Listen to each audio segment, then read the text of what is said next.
a los Gálatas. A los Gálatas. Y creo que esta sería la penúltima enseñanza sobre este libro por el momento. Entonces ya estamos terminando con el capítulo 6 y precisamente Dios me dio la oportunidad en esta semana de estar en la Sierra Nevada, específicamente en la finca El Carmelo. Ustedes vieron las fotos y allí de primera mano, bueno, no fue premeditadamente, pero allí de primera mano pude ver y palpar lo que es esa ley, que es la ley de la siembra y la cosecha. Y esa ley es la que el apóstol Pablo nos la presenta aquí como una advertencia que si uno lee el capítulo pareciera que no hubiese conexión entre una cosa y la otra, que fueran una serie de declaraciones desconectadas, pero él está haciendo dos cosas mientras se despide, y eso es lo que vamos a hablar. De pronto alcanzamos a ver una de esas cosas que él está diciendo mientras ya se está despidiendo de los Gálatas. Entonces vamos a orar para pedir la guía y la dirección de Dios. Señor, aquí estamos en esta mañana conscientes de que tu palabra es la verdad y conscientes de que el Espíritu Santo nos guía, nos ilumina para entender tu palabra. Gracias, muchas gracias por esta oportunidad en esta mañana de escudriñar las Sagradas Escrituras. Bendícenos y que esta palabra no solamente llegue a nuestra mente, sino a nuestros corazones. En el nombre de Jesús, amén. Vamos a abrir la Biblia en el libro de Gálatas, específicamente en los versículos 6 al 10.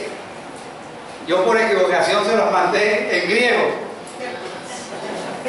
pero era que estaba haciendo un ejercicio para pasarlo y tenerlo bien en mi celular, y resulta que no me lo mandé a mí mismo, sino que se lo mandé a ustedes.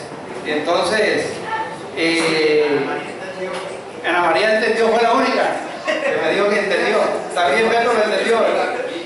Entonces, pero vamos a leerlo en español, del 6 al 10. Dice: el que es enseñado en la palabra, haga partícipe de toda cosa buena al que lo instruye. No os engañéis, Dios no puede ser burlado, pues todo lo que el hombre sembrare, eso también segará.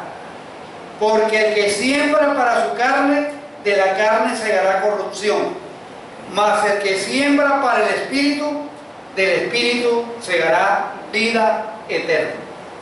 No nos cansemos pues de hacer bien, porque a su tiempo segaremos si no desmayamos. Así que, según tengamos oportunidad, hagamos bien a todos, y mayormente a los de la familia de la fe. La ley de la siembra y la cosecha.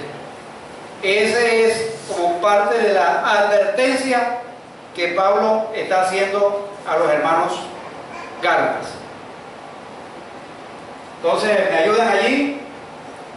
Vamos pasando a la segunda diapositiva. Esto que encontramos allí en estos versículos son una advertencia final, y los versículos 11 al 18, que son el resto, son una invitación final. Entonces, esta mañana creo que vamos a llegar solamente a la advertencia final, y esa son en esencia lo mismo, solo que tiene que ver con todo el contexto de la carta, que el contexto de la carta es que hay que vivir por el Evangelio y para el Evangelio de Jesucristo, teniendo un entendimiento de que el Evangelio es por la pura gracia de Dios. Entonces, ya conocemos más o menos los pormenores de cómo se habían desviado esta iglesia, estos hermanos, donde estaban buscando el crecimiento y la salvación por sus propios méritos y no por la obra de Jesucristo. Entonces, la esencia en lo que está debajo del telón o detrás del telón es: vive por el Evangelio. Seguimos. Ahora, algunos de ustedes han sembrado, ya sea una mata o una plantica ya ornamental en la casa. Por ahí alguien está pendiente con un palito de limón, que me dijo que me lo iba a dar, todavía nada. Entonces, todos queremos una cosecha plena, real y duradera. Cuando usted siembra, usted lo que espera es que haya, si es un arbolito, que ese arbolito se desarrolle, coja fuerza, o sea, esa es la expectativa que usted tiene. Y si es algo que da fruto, usted espera que ese fruto pueda ser no solamente de una vez, sino siga dando. Claro que hay algunos frutos, una planta que usted la sembró y de una vez y se secaron. Pero por lo general, esa es la expectativa que hay, de que haya una cosecha plena, real y duradera. Y estando yo en la finca ya me di cuenta de que, porque estábamos con el administrador y una comisión sacando cuentas acerca de la cosecha de café. Son 27 hectáreas de café que hay sembradas. Entonces estábamos viendo los costos que hay que hacer para tener listo eso para la cosecha. Y eso implica una cantidad de cosas como limpias, abonadas, deschuponadas, soqueadas, resiembras. Todo eso, hay todo un proceso. Comprar sacos, conseguir canastas, porque hay algunos canastos, ahora están usando canastos plásticos, pero antes usaban unos canastos de pique, de algo que hacían allí, se desbarataban cuando había la lluvia, aguantaban una o dos cosechas. Entonces hay todo un proceso de sacrificio preparándose para la cosecha. Pero la siembra, por ejemplo, de esos árboles de café, demora todo un proceso. O sea, a veces hay una clase de árboles de esos que dan a los 3, a los 4, a los 5 años. Pero hay que estar pendiente de todo eso, y entonces eso implica toda una serie de sacrificios. Pero algo que observé es que los resultados son superiores a los sacrificios que se hacen. Porque usted hace todo el esfuerzo en preparar la tierra, en todo eso, pero al fin y al cabo usted obtiene un beneficio, aunque ellos en esa sierra están preocupados porque va a haber una buena cosecha, pero el precio del café no está en los mejores, exactamente. Entonces tienen esa preocupación que este año va a ser una excelente cosecha, pero los precios no están de acuerdo a lo que ellos esperarían para tener mayores ganancias. Entonces el valor de la cosecha es mayor que el costo de la semilla y de la siembra. En primer lugar, cuando usted siembra, y eso es lo que el apóstol Pablo quiere enseñarnos a través de esto, que los receptores conocían, porque los receptores, muchos de ellos vivían de la agricultura, entonces sabían exactamente de que lo que significaba la siembra y la cosecha. A veces algunos de nosotros que siempre hemos vivido en la ciudad, muy poco a veces contacto tenemos con el campo y no sabemos todo el proceso. Nosotros si queremos un plátano o algo, lo compramos en la tienda, ya ni vamos a la tienda, sino que llamamos y viene el muchacho en la cicla y todo eso y nos trae el plátano, o sea, y no sabemos todo el proceso que trae el tener un plátano en nuestro plato. Entonces, a veces nosotros cuando sembramos tenemos la satisfacción directa y profunda en el campo espiritual de poder ver vidas cambiadas. A veces podemos tener también la satisfacción inmediata de ver hogares, comunidades y aún ciudades transformados en lugares que son buenos y felices para vivir. Cuando usted ha invertido el tiempo en sembrar la palabra de Dios en una persona, en una familia, al tiempo usted ve esos resultados.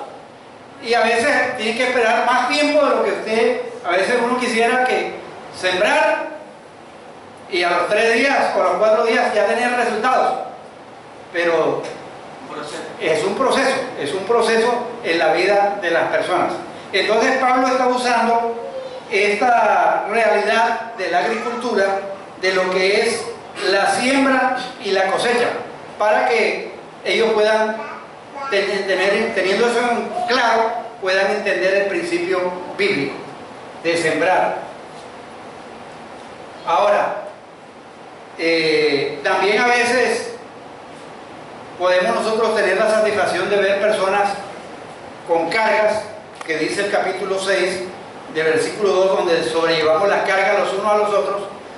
Hemos ayudado a esas personas a sobrellevar las cargas, pero también vemos en esas personas que ellos cambian, pero que también están ayudando a cambiar a otros.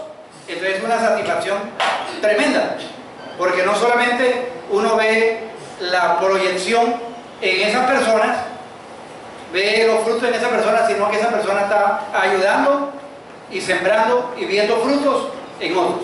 Entonces eso es muy satisfactorio. Ahora, en cuarto lugar también sucede que usted a veces siembra, pero usted a veces no come de eso que siembra. Yo creo que a usted cuánto le ha pasado, usted sembró un arbolito con la expectativa, por ejemplo, está en una casa rentada y hay un patiecito allá y usted sembró y cuidó ese arbolito, lo podó, lo abonó y toda cuestión, y resulta que usted no se come ni un mango de ese palo. El que llegó lo encontró, ay, qué bendición que, y le da matute a todo eso mango que está allí, y usted que lo sembró, y a esa es parte también de la cosecha, eso es parte también de la realidad en la agricultura. Eso que tú con mucho esfuerzo sembraste, otros se lo comen y se sacian y ni siquiera te mandan. Pero esa es una realidad. Yo he tenido la satisfacción al enseñar la palabra de ver vidas transformadas, de ver vidas cambiadas por el poder del Evangelio. Y he dicho que definitivamente Dios ha dado el crecimiento y el desarrollo, pero hubo la necesidad de que alguien sembrara, de que alguien se sacrificara, y ha valido la pena, gracias a Dios. Aunque a veces no he podido comer de esos frutos, otros, pero he sembrado para Dios y no pensando en que tenga que devolverse a mí. Pasamos a la siguiente. Aquí en este versículo 6, por un lado está el que es enseñado en la palabra y está el que lo instruye. Entonces, hay una dinámica aquí que dice el apóstol Pablo: el que es enseñado en la palabra, haga partícipe de toda cosa buena al que lo instruye. Vamos a ponerlo así en estos términos: el maestro y los aprendices. Si uno lee el capítulo 6, los versículos 4 y 5, donde habla de que uno simplemente, el único motivo para gloriarse es solo respecto de uno mismo y lo que Dios ha hecho y no de otros, nos ha dicho que cada individuo es responsable delante de Dios en obedecer a las oportunidades que Dios le ha dado. No hay manera de que, como dijimos la vez pasada, cada uno lleve su propia carga. Hay una responsabilidad que cada uno debe llevar y no se la puede echar a otro. Y esa responsabilidad tenemos que darle cuenta a Dios. Pero si hay una realidad, es en la que tenemos que sobrellevarnos las cargas los unos a los otros. Entonces, esa advertencia del apóstol Pablo está enfocada en esos dos aspectos: el que es enseñado y el que instruye. Podríamos decirlo también el maestro y el discípulo, el maestro y los aprendices. Pero ahora Pablo está tratando de asegurarse de que lo que él está diciendo no se entienda como algo que promueva algo de individualismo radical para evitar el autoengaño. Y el principio es que los maestros deben estar sometidos a otros maestros. O sea, hay una línea, hay un ciclo en que el que enseña a otro es porque ya ha sido enseñado por otro. Entonces, el que es maestro una vez fue discípulo y fue dando, y ahí sigue la cadena. Lo que has oído de mí ante muchos testigos, eso encomienda a hombres fieles que también sean capaces de enseñar a otros. Entonces, el apóstol Pablo nos está llevando a esa parte de que el maestro debe someterse a otro maestro, no es una rueda suelta. Todos los cristianos estamos llamados a recibir instrucción de la palabra. Versículo 6, el que es enseñado en la palabra, haga partícipe de toda cosa buena al que lo instruye. Y la palabra en griego, era por eso el texto que estaba allí, el que recibe instrucción, es la palabra que a veces, por ejemplo, muchas veces nosotros vimos la palabra catecúmeno, o la palabra catequizado, o catequesis. Eso es un término griego. Es un término griego que es el que recibe instrucción, el que recibe la instrucción. O sea, los nuevos creyentes en esa época inmediatamente se incorporaban a la vida de la iglesia, eran catequizados, eran enseñados, eran discipulados. El término catequizado de pronto se le ha dado otro enfoque, nada más como la parte del catecismo. ¿Se acuerdan ustedes que cuando uno estaba en el colegio le daban una clase que se llamaba el catecismo? El padre Gaspar Astete. El padre Gaspar Astete, exactamente. Entonces, ese catecismo era para enseñarle principios y verdades de la palabra a los nuevos creyentes. Entonces, con el tiempo fue perdiendo la idea original de que ese mismo que era instruido o catequizado pudiera también instruir a otros. Pero algo que es importante aquí, que Pablo quiere resaltar, que es necesario que el creyente reciba un conjunto de doctrinas cristianas para poder crecer en la fe. Como cuando un bebé nace, el bebé necesita alimento, necesita para poderse sostener, y llega un momento dado en que él se puede autosostener, y también el ciclo de la vida muestra que él puede ya también dar a otros. ¿Sara? La relación entre la ley de la siembra y la cosecha y el proceso de discipulado que se describe aquí, porque lo que se está describiendo es una relación maestro-discípulo. Da importancia como no solamente es el resultado de que toda acción tiene una reacción, sino también las relaciones de interdependencia que deben desarrollarse a nivel de la iglesia. No basta con que una persona reciba al Señor y venga los domingos a la iglesia. Es necesario que todos entendamos que tenemos que someternos a la autoridad moral e instruccional de una persona que ha crecido más que nosotros. Y si nosotros consideramos que ya tenemos todo el bagaje doctrinal y del conocimiento de la palabra, por la experiencia, por los años de vida cristiana, estamos en la obligación también de tener discípulos y de, como dice Pablo, el que es enseñado en la palabra, oye, haz tú lo mismo que hicieron contigo, estás obligado a hacerlo. Entonces es como una invitación a que las iglesias sigan funcionando en esa relación de interdependencia de los unos frente a los otros. Exactamente. Entonces, gracias Sara, porque miren, ese es el problema que habían tenido los Gálatas, que ellos habían dejado la doctrina inicial y se habían desviado enseñando otras cosas que no eran el evangelio.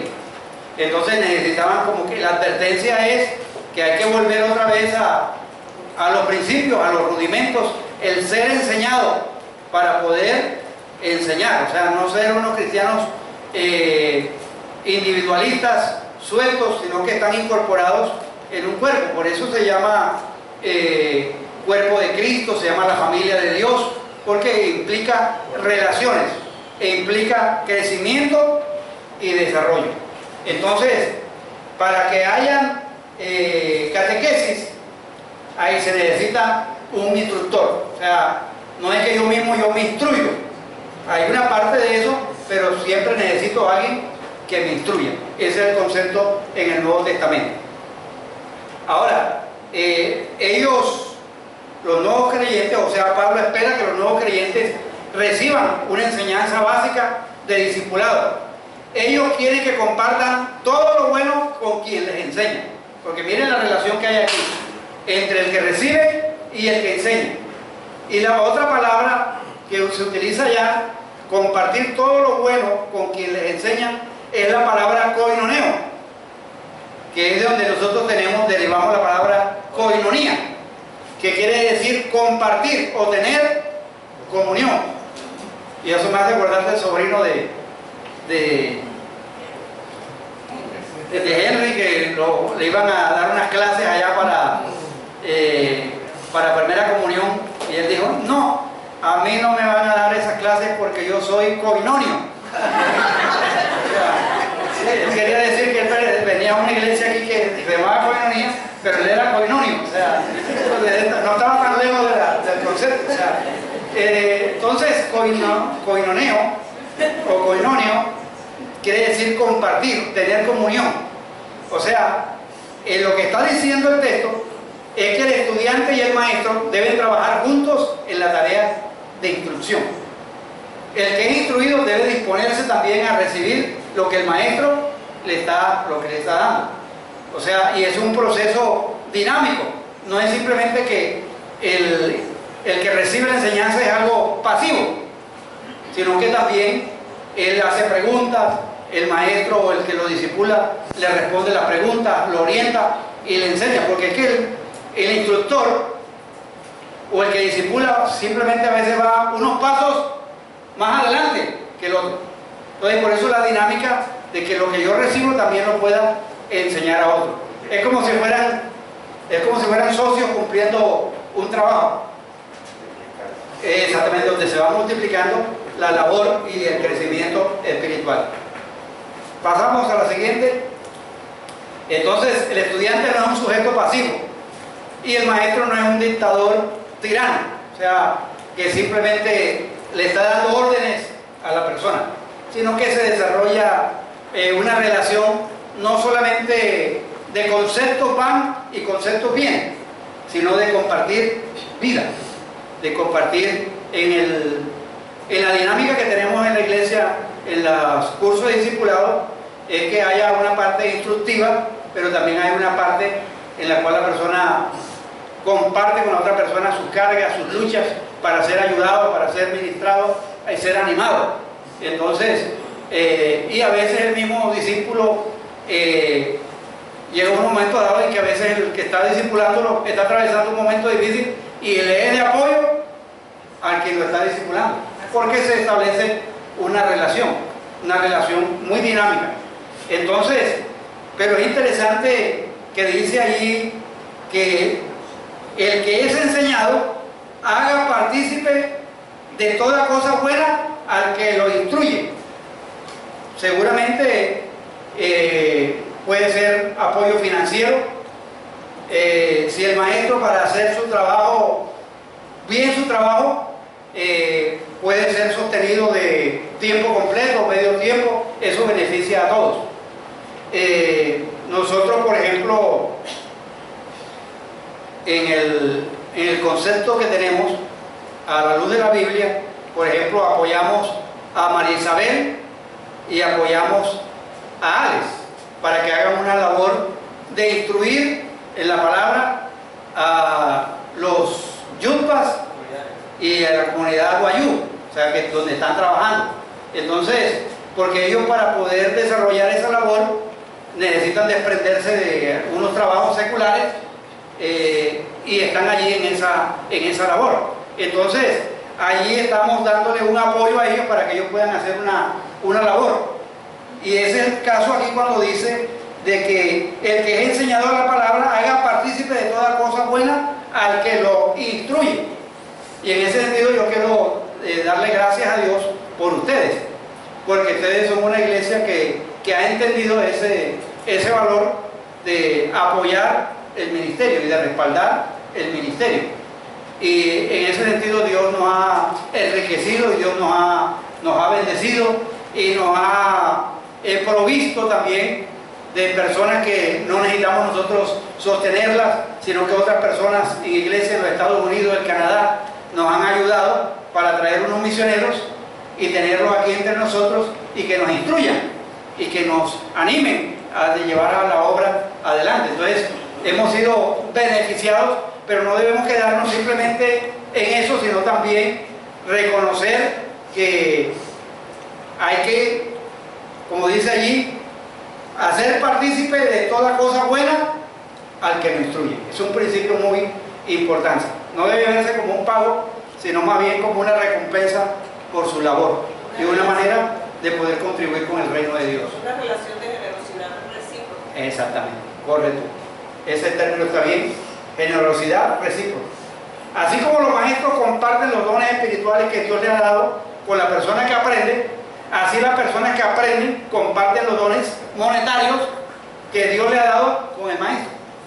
Entonces, ahí va esa doble responsabilidad del uno que está sirviéndole al otro por amor, enseñándolo, y el otro que está respondiendo y ayudando en su desarrollo y el suplir sus necesidades. Ahora, por eso es que debemos dar generosamente al grupo de personas que hacen el trabajo en nuestras congregaciones, ya sean pastores, ya sean misioneros, y no debemos ser simplemente, como dijo alguien en un comentario que leí, me llamó la atención y lo coloqué allí, que dice que no debemos ser consumidores, que solamente van a la iglesia y se aprovechan de sus beneficios sin dar apoyo significativo a ellos. Entonces, porque podemos ser simplemente consumidores, pero Dios nos llama a ir un poco más allá, también a ser partícipes, a dar de lo que Dios nos ha dado.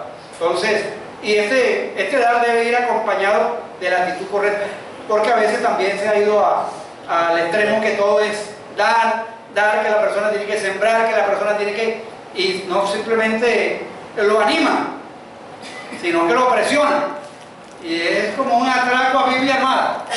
Entonces la persona se siente que sí tiene que dar, o sea, está como un cañonado. Entonces, pero debe ser algo natural en la vida del cristiano. Entonces, debe ir acompañado de una actitud correcta. Cuando uno da generosamente, Dios también da abundantemente. Escuchamos un testimonio esta mañana de Marlis y de muchos más aquí hemos escuchado de la manera como Dios ha obrado y seguirá obrando. Ahora, la enseñanza cristiana no solo es un producto o un servicio más que debemos pagar. O sea, tenemos la luz, tenemos que pagar el agua, tenemos que pagar allá la contribución allá a la iglesia. O sea, está en la lista ahí de servicio, sino que es una rica comunión que tenemos con otros, donde compartimos los dones que Dios nos ha dado y nos apoyamos, nos alentamos, nos amamos, nos servimos los unos a los otros, porque el caminar con Cristo no es fácil, es una tarea y es un caminar no de un día, no de 2 días, sino toda la vida. Entonces necesitamos el apoyo del uno y del otro para compartir los dones que Dios nos ha dado. Ahora, habla, después de esta idea de sostener a los que nos enseñan la verdad del Evangelio, viene una advertencia muy fuerte, y es la advertencia que dice: no os engañéis. En otras versiones dice: no se engañen, no os engañéis, Dios no puede ser burlado. Todo lo que el hombre sembrare, eso también que segará. Todo lo que usted siembra, eso también va a segar. Este es el tema de la epístola a los Gálatas.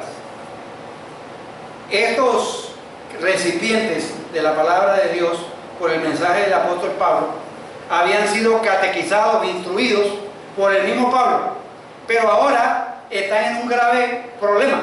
Se están desviando del verdadero evangelio y están en grave peligro porque se han dejado de influenciar por falsos maestros, que los frutos que están dando son unos frutos que están basados en la naturaleza pecaminosa y están basados en unas falsas enseñanzas por parte de estos falsos maestros.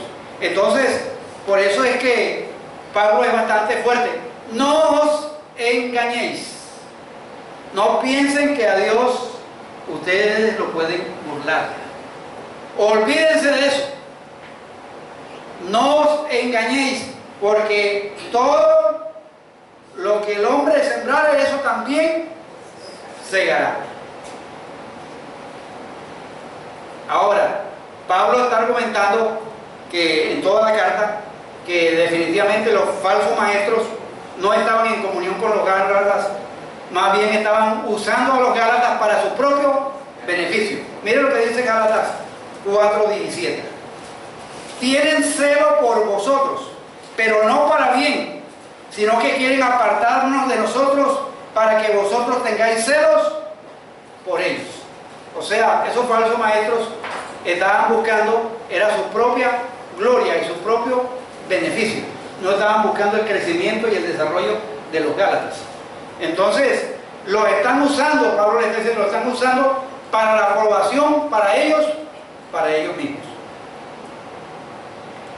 Entonces hay una relación y debe ser correcta entre maestro y discípulo. En el versículo 6, ahora está diciéndoles frente a los falsos maestros que esos falsos maestros están fuera de lugar y que no se engañen. Y es el comienzo de esa súplica. O sea, en otras palabras, aférrense a la verdad y aférrense a unos principios que son muy claros. Lo que usted siembra, eso va a cosechar. O usted siembra maíz y va a recoger plátano. O usted siembra ahí en el jardincito de su balconcito, siembra tomate y va a recoger cebolla. No, o sea, usted lo que sembró, eso va a recoger. Entonces, es una súplica, pero más bien es una advertencia. No se engañen. Ahora, en la ley de la naturaleza está el principio, que uno cosecha lo que siembra. A veces uno dice, bueno, ¿y por qué es que se desbordan los ríos? ¿Y por qué es que causan los ríos inundaciones en algunas poblaciones? Lo que pasa es que a veces allá en las montañas empiezan a deforestar, empiezan también de los pueblos a tirar basura y a tirar una cantidad de cosas, y resulta que cuando empieza a llover, o sea, la tierra no tiene la resistencia para poder detener y absorber todo eso, sino que va y causa toda una serie de problemas y dificultades. Entonces, nos quejamos y podemos echarle la culpa al gobierno o echarle la culpa a Dios, pero muchas veces somos nosotros mismos, los seres humanos, que cosechamos lo que estamos sembrando. Entonces, todo lo que el hombre siembre, eso también va a cosechar. Y esa es la ley en la teología que llaman la ley de los grandes rendimientos. Y esa experiencia era muy común para ellos, el procedimiento de sembrar y cosechar. Entonces, todo lo que usted y yo sembramos, eso vamos a cosechar. Y a veces la cosecha puede demorar, hay algunos productos que pueden ser 3 meses, 6 meses, pero de que llega la cosecha, llega. Entonces, no nos engañemos, no pensemos que por algo que nosotros hacemos acá, oculto y toda cuestión, eso va a quedar así. O sea, lo que eso estamos sembrando, cosechamos. Yo vi una ilustración ahora días muy interesante acerca de un señor que puso a otro para que en una tabla colocara y clavara allí, colocó como unos 50 clavos en esa tabla. Y después que él hizo el procedimiento de clavar allí, le pidió que lo sacara. Y el hombre vino y sacó los clavos. Y entonces le dijo, mira, los actos que uno comete es como si fuese esa tabla. Y uno después se arrepiente de esos actos que hizo y los quita. Pero ¿qué queda allí?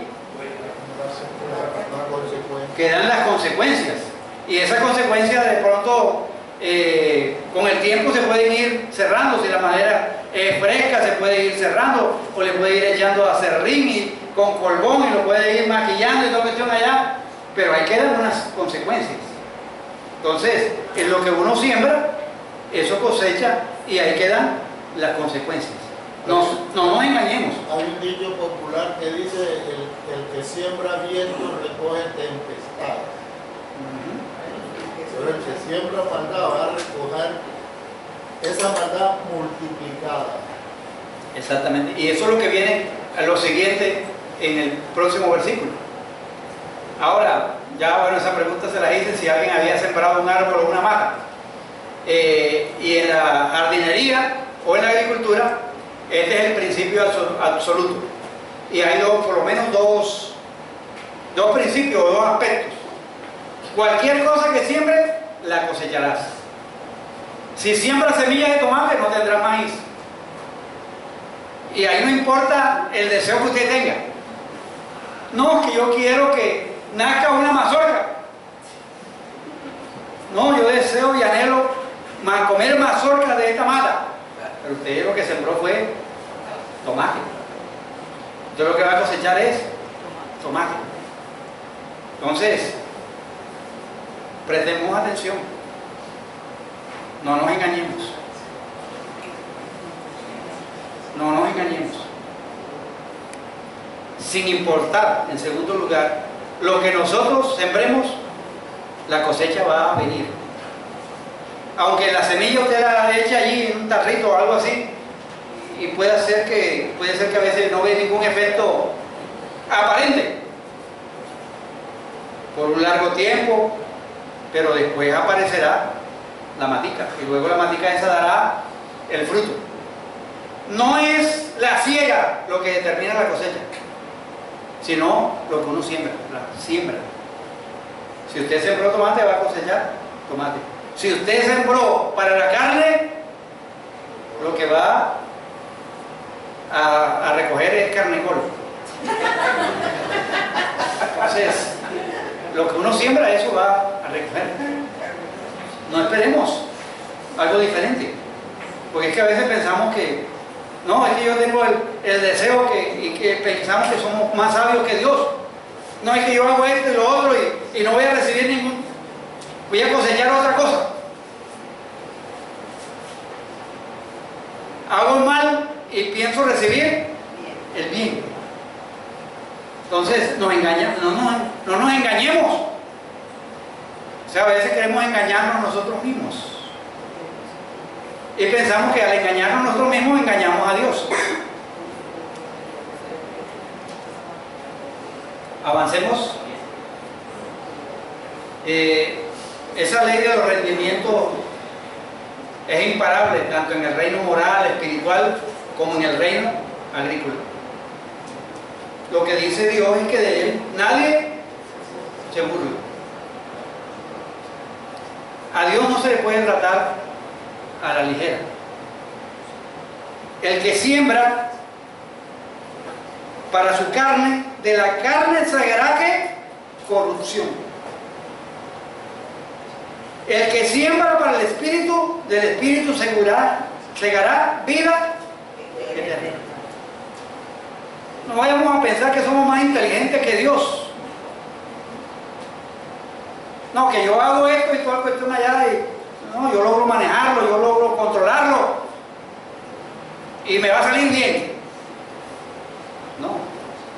Dios ha dicho, Si usted siembra para la carne, va a cegar es corrupción. Por mucho que usted desee y usted sienta, ay no, yo siento que lo hice tan mal, esto, yo pequé, siento, pero que yo siento que Dios me va a bendecir.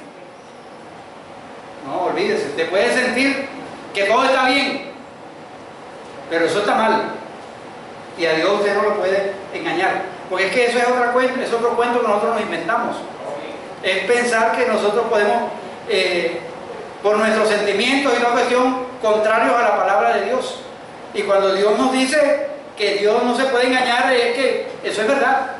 Y es una realidad en nuestra vida. Entonces, el que siembra para agradar a su naturaleza pecaminosa, de esa naturaleza cosechará destrucción. No hay escapatoria en ese sentido. Entonces, debemos seguir el consejo de la palabra de Dios y la advertencia de Dios. Ahora, eso no quiere decir que Dios sea un Dios vengador, porque uno puede pensar, no, Dios es un vengador.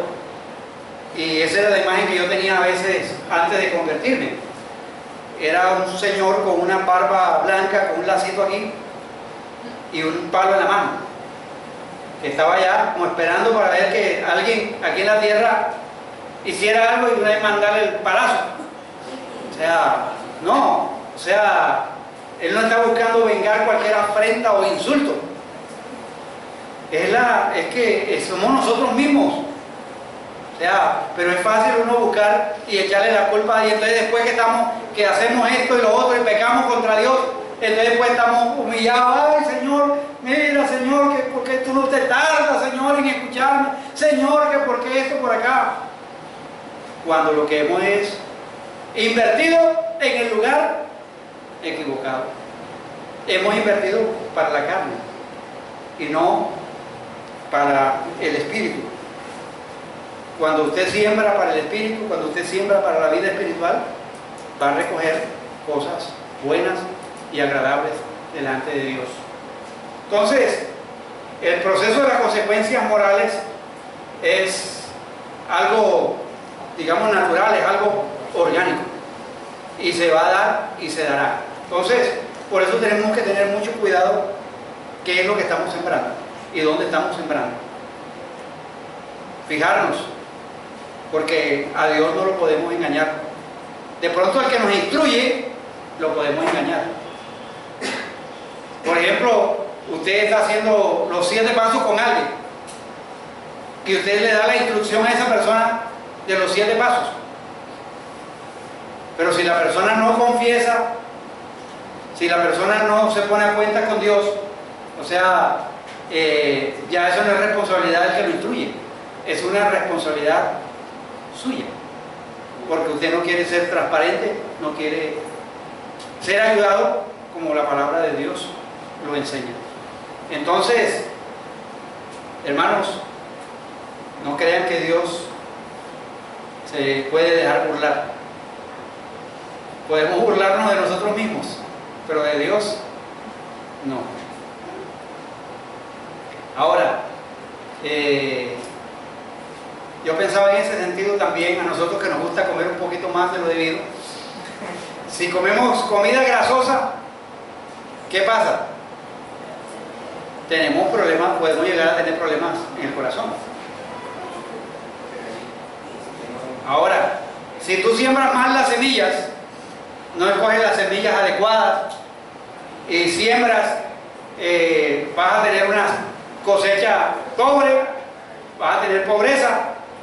Así como cuando uno come alimentos grasos, vas a cosechar un alimento, un corazón en mal estado, y puede ser una muerte prematura. Entonces, ese punto de la relación en dónde estoy invirtiendo, dónde estoy sembrando, se aplica también en todos los términos de la vida. Vayamos ya resumiendo. Ahora, si nosotros cedemos a nuestra naturaleza pecaminosa, Si estamos sembrando para la carne, no esperemos otra clase de cosecha, sino la corrupción. Y Pablo está diciendo en otras palabras, mire, el pecado hace que las cosas se deshagan, se desmoronen, producen destrucción, producen corrupción, producen desintegración. Por eso los versículos 9 y 10 son la alternativa. Dice, no nos cansemos pues de hacer bien.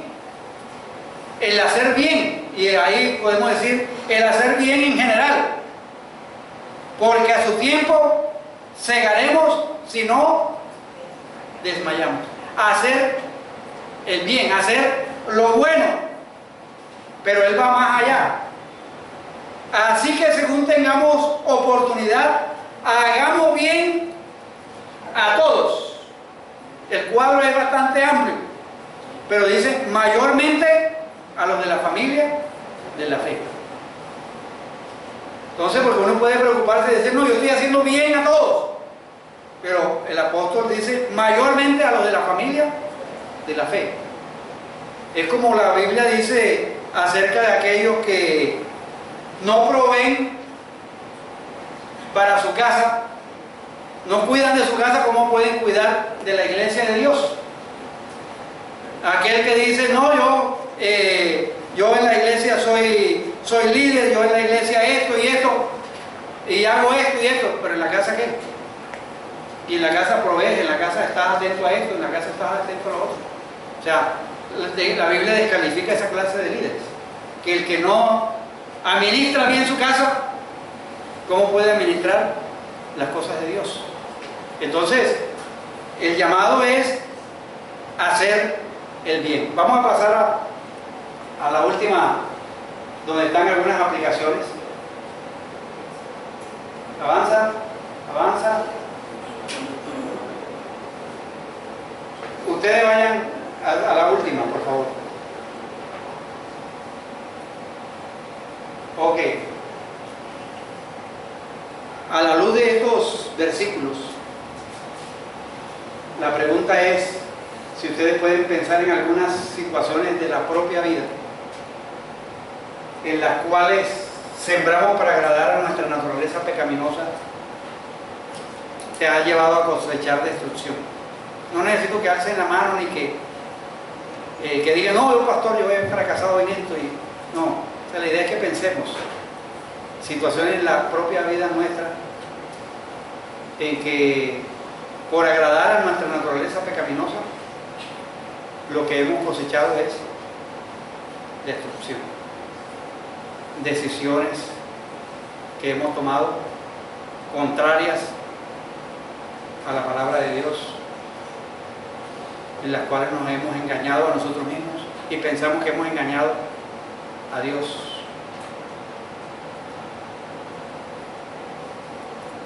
¿Cómo estamos sembrando para agradar al Espíritu? Yo sé que hay circunstancias diferentes, pero hay circunstancias muy específicas que Dios nos ha dado en nuestra vida. O sea, ¿cómo estamos sembrando para agradar al Espíritu? ¿Estamos teniendo en cuenta lo que Dios dice? ¿O simplemente son nuestras propias decisiones, nuestro propio sentido común, o el consejo que otros nos dan?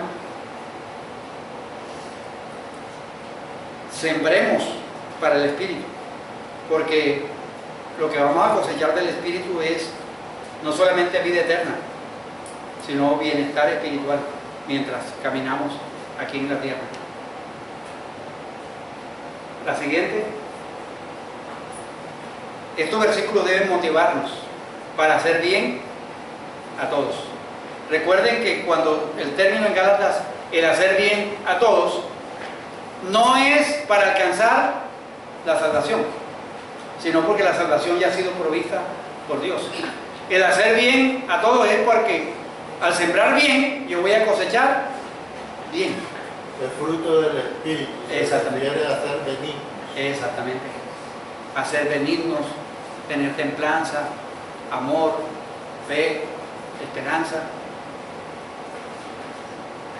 La pregunta final: ¿hay cambios específicos en nuestra vida que el Espíritu Santo nos está impulsando a hacer? ¿Hay cosas que estamos haciendo en lo secreto que pensamos que sabemos que está mal,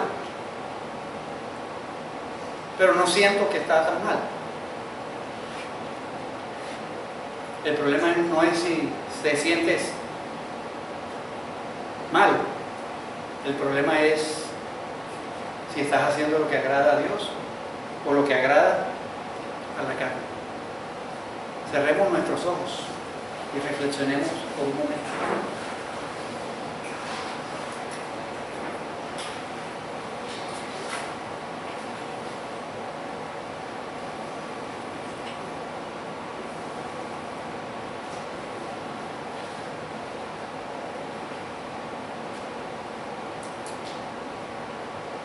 Señor, gracias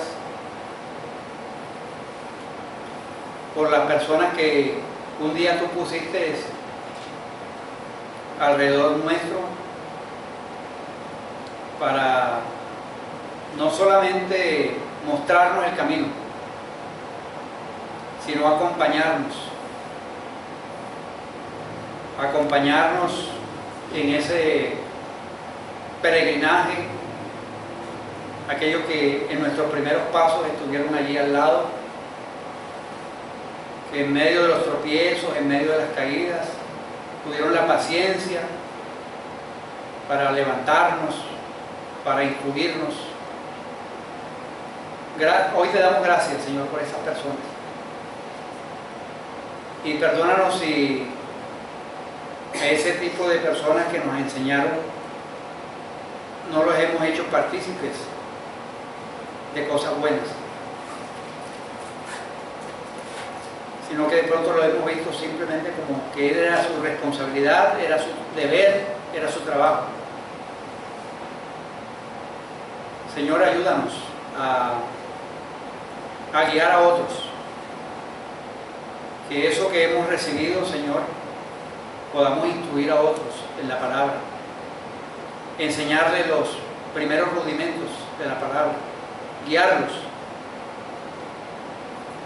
Enséñanos a tener paciencia para con ellos y ayúdanos a enseñarles con nuestro ejemplo de que a Dios no se puede burlar. Hoy tomamos la decisión, Señor, a la luz de tu palabra, de sembrar para el Espíritu, porque del Espíritu segaremos vida eterna y bendición en esta tierra. Señor, determinamos en esta mañana por tu palabra el no cansarnos de hacer el bien, porque en el tiempo tuyo segaremos. Ayúdanos a no desmayar, ayúdanos a no perder la paciencia cuando vemos que invertimos tiempo en personas y no vemos el fruto que esperamos. Ayúdanos, Señor. Ayúdanos a recordar también el tiempo cuando nosotros comenzamos. Cuando comenzamos a caminar contigo, hubo personas que nos rodearon. Hubo personas que dedicaron tiempo. Hubo personas que estuvieron dispuestas las 24 horas para escucharnos. Ayúdanos, Señor, a tener esa misma actitud que otros tuvieron con nosotros en nuestro crecimiento espiritual. Señor, gracias. Gracias por la oportunidad que tenemos de poder enseñar a otros. Señor, gracias por las oportunidades que nos das. Y mientras haya oportunidad, Señor, ayúdanos a hacerle bien a todos, pero mayormente a nuestros hermanos en la fe. Gracias, Señor. Gracias. En el nombre de Jesús. Amén. Familia, que Dios nos bendiga y que Dios nos ayude a ser unos buenos sembradores para que cuando cosechemos lo que esperamos. Que Dios nos bendiga y una bendecida semana. Oportunidad para que nos saludemos.